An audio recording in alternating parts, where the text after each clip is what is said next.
and welcome to UC Today. My name is Kieran Devlin and today's session is Revolutionise Compliance with Regulatory Grade AI Communications Intelligence. I'm delighted to be joined by Brandon Carl, EVP of Product Strategy and AI and ML at Smarsh, and Theo Hill, Senior Director of Product Management at Smarsh. Brandon and Theo, thanks for joining us. Thanks for having us. Before we explore exactly what you guys mean by revolutionise compliance with regulatory grade AI communications intelligence, can you please tell us about yourselves and your journeys with Smarsh? Theo, let's start with yourself. Thank you, Kieran. So I'm a Senior Director of Product Management at Smarsh, and I run our Cognition product, which is our machine learning engine, which powers our applications at Smarsh. So my background is mixed. I've spent a long time in the compliance departments of major tier one banks. I've subsequently been working in fintechs, so I've built and designed multiple financial crime and surveillance technology systems, which then got me connected to Smarsh. So Smarsh is a leader of e-com surveillance. So I act to help them define and design our communication surveillance technologies. Great. And I'm Brandon Carl. I spent the first decade of my career on Wall Street. I worked in front office sales and trading for a few major banks. And while I was there, I met some of the most amazing people that I know in my life. But I also worked through the financial crisis in interest rate derivatives and mortgage-backed securities. So I had a front row seat to the sorts of things that took the financial system down. And so then the latter half of my career here, I dedicated to using AI and ML to help combat those sorts of things. Previous to this, I was at a company called Digital Reasoning, which Smarsh acquired, and I was the chief product officer there, and then later also the head of engineering. And at Smarsh, I oversee our product strategy, and I work closely with Theo and others on our AI and ML, with the goal of continuing to take these new technologies as they come in and use it to keep chipping away at the problem of misconduct in markets. Great. And well, I guess moving on to the topic at hand, and it is a particularly exciting one. And if we can start with on the AI side of things, today we see constant headlines about AI innovations, specifically in UC and unified communications. Well, governments and regulators are enforcing strict guidelines on how AI should be managed. Obviously, a couple of months ago, the European Commission initiated a pretty groundbreaking series of AI regulations. I guess the opening question is, how does Smarsh help customers innovate while remaining compliant with AI? Let's start with yourself, Brandon. Absolutely. It's a great question because there is this fundamental juxtaposition or tension between innovation and stability. But what we're seeing is that people universally, whether it's the regulators or the innovators, they're recognizing that these technologies are powerful. And so on one hand, you push the innovation with power. On the other hand, you try to make sure that you have the appropriate guidelines in place for that. And so if we take a look back, there are many industries that have actually been through this journey before. One of them that I like to think about is the airline industry, right? If you think about it, we have countless flights that fly every single day, right? Huge bulks of steel just flying through the air. Major innovation that was required to accomplish that. And yet we, by and large, run that entire industry really well. And the way you do that is through getting sensible standards in place and then building incredible amounts of infrastructure and automation around that. And so we believe we're moving from a Wild West sort of situation with AI and ML into a situation where people are building out that infrastructure brick by brick. And it will both help innovation, but it will help to maintain the compliance aspects of this. And so this is a really big part of how Smarsh approaches innovation. We spend a tremendous amount of money on the innovation side, but we also spend a lot of money on making sure that we have that infrastructure in place. McKinsey calls this the industrialization of machine learning. Fantastic. And we know that Smarsh processes tens of billions of communications for financial institutions. And one of the key elements of this is enterprise conduct. Theo, can you please tell us a little bit more about that? Yeah, so as you say, Smarsh provides an end-to-end platform that enables you to capture and archive your communications. And that's across different modalities. So it could be voice, could be e-coms, as well as different channels, Teams, Zooms, emails. And enterprise conduct is effectively the next step post that. So you've got your billions of communications in your archive or your warehouse. What can you do with those communications? And to a degree, we call that communications intelligence. But there are kind of two main use cases. There's the ability to detect retroactively events that have happened. So something has happened and you want to investigate that information. That's a classic e-discovery use case.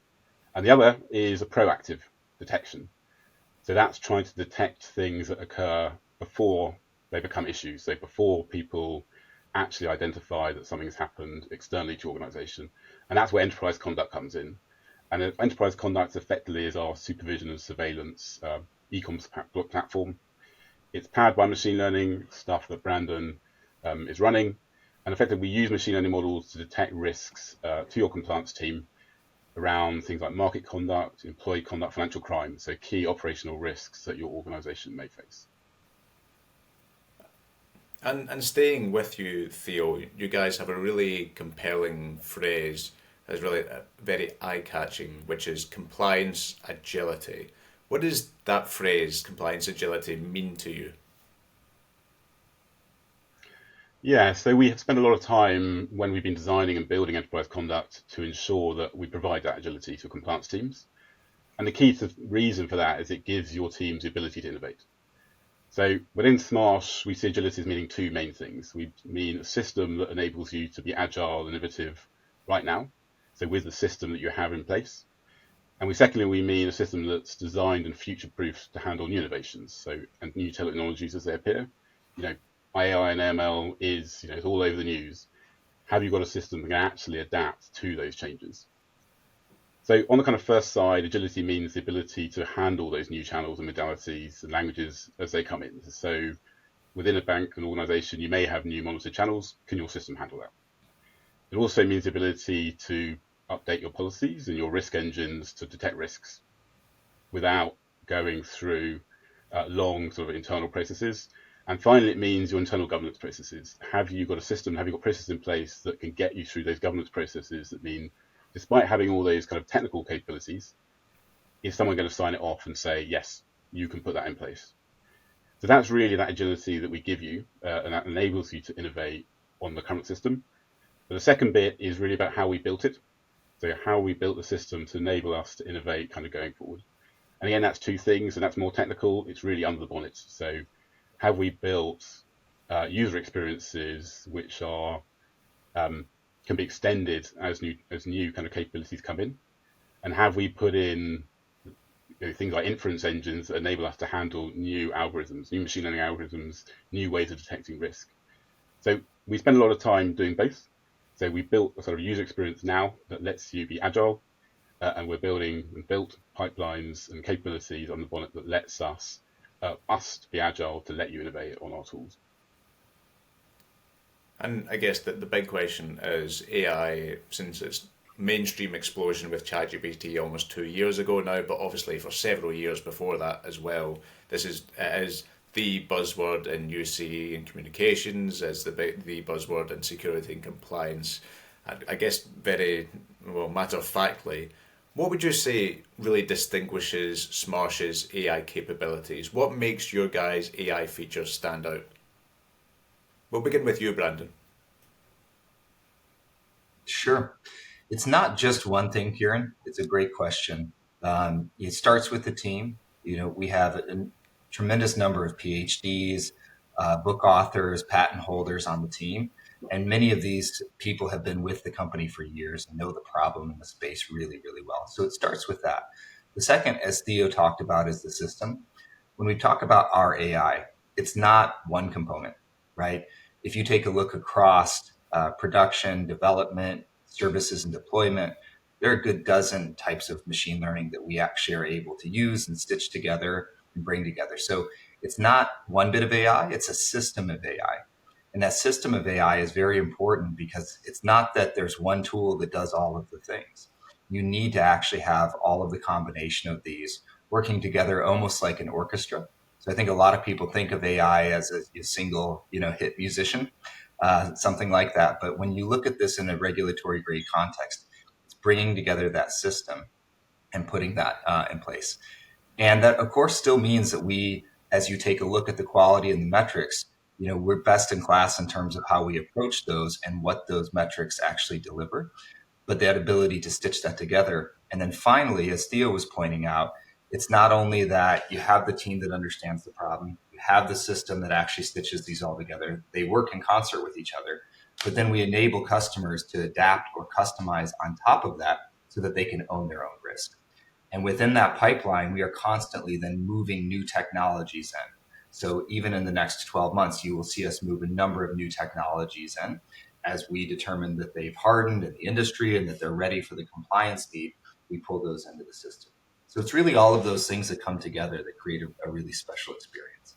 Fantastic. And I guess looking ahead, what would you say, both of you, well, we'll start with Brandon, what would you say the future looks like for Smarsh conduct, especially, that's the Smarsh's surveillance and surveillance solution? Absolutely. So if you take a look at the core problem that banks are trying to handle, they really need to cut through a tremendous amount of noise to surface business critical signals. And then once they surface those, they need to investigate those quickly and have tools to move swiftly through that.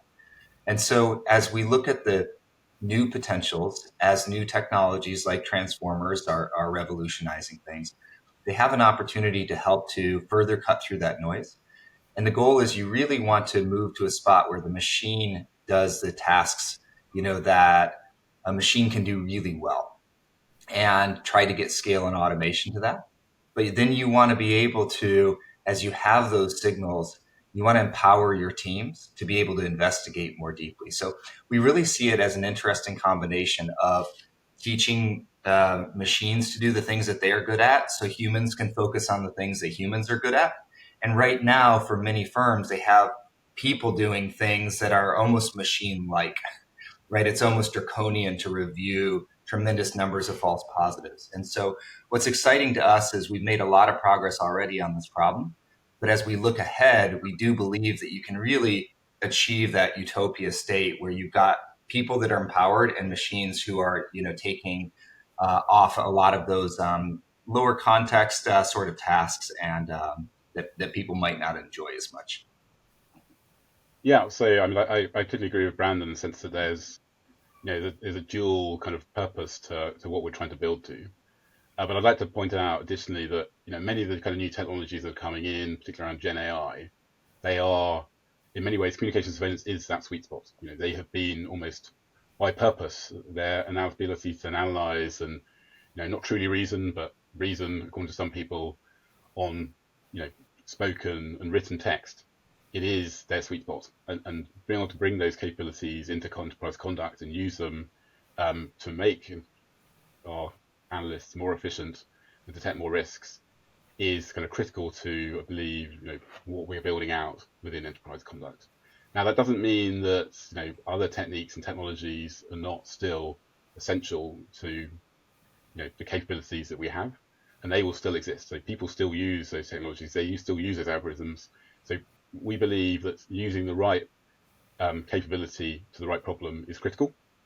But we do see that extending to these new technologies is kind of our future state. Is kind of where we're going with conduct. Perfect. Well, I think that's all we've got time for today, but it's been a really good session. So thank you to Theo and Brandon for being here today. Thank you, Kieran. And if you enjoyed this video, please give us a like and share on social media, and we'll see you next time. I've been Kieran Devlin of UC Today. Thanks for watching.